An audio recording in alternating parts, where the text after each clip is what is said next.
Welcome to रिमझिम serials. Radha Mohan का आज का आने वाला एपिसोड बहुत ही धमाकेदार होने वाला है, जहां एपिसोड की शुरुआत कीर्ति से होती है, जो मोहन से पूछती है कि तुम इन बालों के झड़ने को देखकर इतना मुस्कुरा क्यों रहे हो। दूसरी ओर युग गुनगुन से पूछता है कि मैं राधिका के सामने तुम्हें मुझे ऐसे आरोप कैसे लगा सकती हो। फिर पूछता है कि मैं अपने बेटे को क्यों मारूंगा, और कहता है कि तुम्हें मोहन ने ही सब सिखाया होगा। गुनगुन उसे धक्का देती है और मोहन के खिलाफ एक भी शब्द न बोलने की चेतावनी देती है, फिर उसे पीटने लगती है। राधिका गुनगुन को ये सब देखकर घसीटती है, पूछती है कि क्या तुम पागल हो गई हो। फिर कहती है कि युग मेरा पति है और मनन का पिता है, और गुनगुन से कहती है कि तुमने आज अपनी सारी हदें पार कर दी।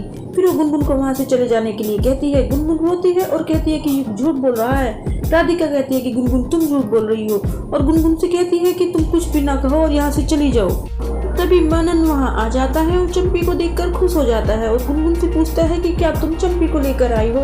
गुनगुन मनन से कहती है कि चंपी तुम्हारी रक्षा करेगी, और उसे अपना भाई कहती है। युग गुनगुन से कहता है कि मनन उसका भाई नहीं है, और कहता है कि मनन मेरा बेटा है, और डीएनए टेस्ट से ये सब कुछ साबित हो जाएगा। तभी राधिका को याद आता है कि मोहन ने मनन के बाल काटे थे, और वो सोचती है कि कहीं मोहन ने डीएनए टेस्ट के लिए तो ऐसा नहीं किया। फिर गुनगुन वहाँ से चली जाती है। युग राधिका से पूछता है कि क्या तुम ठीक हो। राधिका सिर हिला देती है और उससे पूछता है कि तुम्हें कैसे पता चला कि गुनगुन पहले झूठ बोल रही थी।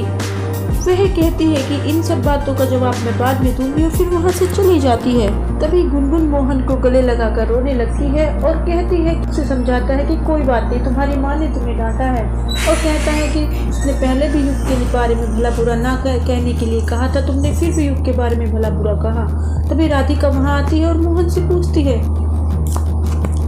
कि तुमने मनन के बाल क्यों काटे। मोहन उसे बताता है कि तुम बहुत होशियार हो, और कहता है कि अब तो रिपोर्ट आएगी। और राधा उससे फिर पूछती है कि तुमने ऐसा क्यों किया, तुम ऐसा कैसे कर सकते हो। फिर वो कहता है कि मैं कुछ भी कर सकता हूँ ये साबित करने के लिए कि मनन मेरा बेटा है। उधर युग दादी को फोन करता है और उनसे राधिका और मोहन के कनेक्शन के बारे में बताने के लिए कहता है।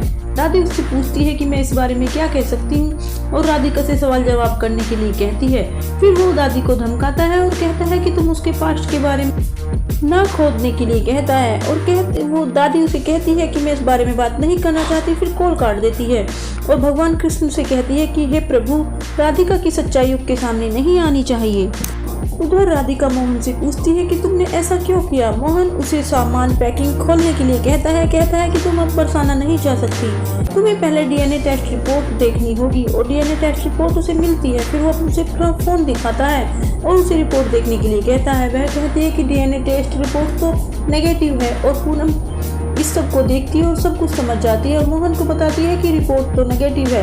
रिपोर्ट देखकर मोहन चौंक जाता है। तभी पूनम याद करती है कि कैसे उसने मोहन टेक्नीशियन को डीएनए टेस्ट के लिए नमूने देते हुए देखा, और कैसे उसने लैब टेक्नीशियन को रिश्वत देकर नमूने बदल दिए। वो कि यह पॉसिबल नहीं है। फिर राधिका उसे कहती है कि मैंने तो तुम्हें पहले ही कहा था, लेकिन तुमने मुझ पर भरोसा नहीं किया। तुम पहले भी मुझ पर भरोसा नहीं करते थे और आज भी नहीं करते हो। फिर इस पर मोहन कहता है कि यह सच नहीं, ये झूठ है। तभी एपिसोड खत्म हो जाता है। तो ये था आज का एपिसोड। अगर ये आपको पसंद आया हो तो इसे लाइक और शेयर जरूर करें, कमेंट में हमने अपने राय जरूर दें, और अगर ऐसे ही इंटरेस्टिंग एपिसोड्स की अपडेट सुनना चाहते हैं तो हमारे चैनल को लाइक और शेयर जरूर कर लें, और चैनल को सब्सक्राइब कर लें, बेल आइकन को दबाना ना भूलें।